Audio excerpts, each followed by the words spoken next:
Hello friends, இன்றைக்கி நம்ம இந்த வீடியோவில் சிக்கன் வறுவல் எப்படி பண்ணுறதுனா பார்க்க போகிறோம். அதுக்கு முன்னாடி நம்ம சேனலை சப்ஸ்கிரைப் பண்ணாமல் இருந்தீங்கன்னா மறக்காமல் சப்ஸ்கிரைப் பண்ணி வச்சுக்கோங்க. வாங்க நம்ம வீடியோக்குள்ளே போகலாம்.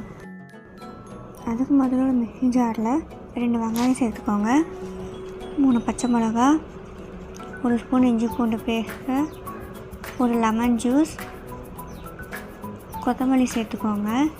கொஞ்சமாக தண்ணியை விட்டு நல்லா பேஸ்ட் மாதிரி அரைச்சிக்கோங்க. இந்த மாதிரி அரைச்சா போதும். இப்போ நான் ஒரு 1/2 kg சிக்கன் எடுத்திருக்கேன். அதில் தேவையான அளவு உப்பு சேர்த்துக்கோங்க, கொஞ்சமாக மஞ்சள்தூள் சேர்த்துக்கோங்க, 2 ஸ்பூன் தயிர் சேர்த்துக்கோங்க, 1 ஸ்பூன் சில்லி பவுடர் சேர்த்துக்கோங்க. இப்போ இதெல்லாம் நல்லா கலந்து விடுங்க.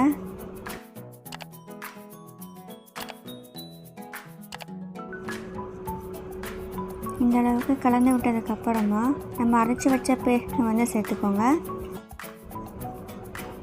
சேர்த்துட்டு நல்லா கலந்து விடுங்க.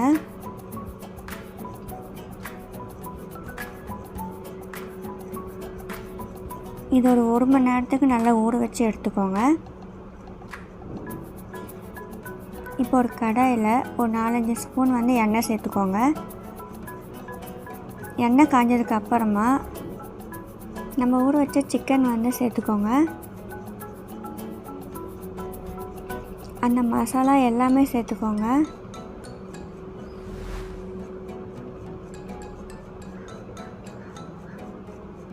இப்போ அதை மெதுவாக கலந்து விடுங்க. நம்ம தண்ணி எதுவுமே ஆட் பண்ண தேவையில்ல.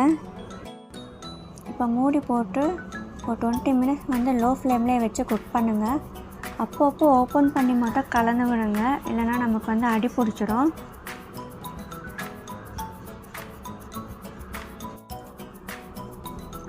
நீங்கள் மூடி போட்டு குக் பண்ணும்போது சிக்கன் ரொம்ப சாஃப்டாகவும் இருக்கும், அதே சமயம் சீக்கிரமாகவும் குக் ஆகிடும். அதனால தான் நம்ம மூடி போட்டு வேக வைக்கிறோம்.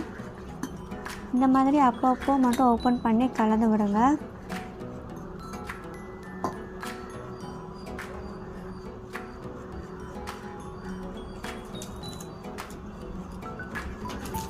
இப்போ பாருங்கள், சிக்கன் நல்லா வெந்து வந்திருக்கு. அவ்வளோதான், நம்மளோட சிக்கன் வறுவல் ரெடி ஆகிடுச்சு. அடுத்து இதே மாதிரி ஒரு சூப்பரான ரெசிபியோடு உங்களை நான் பார்க்குறேன். அது வரைக்கும் பாய் ஃப்ரெண்ட்ஸ்.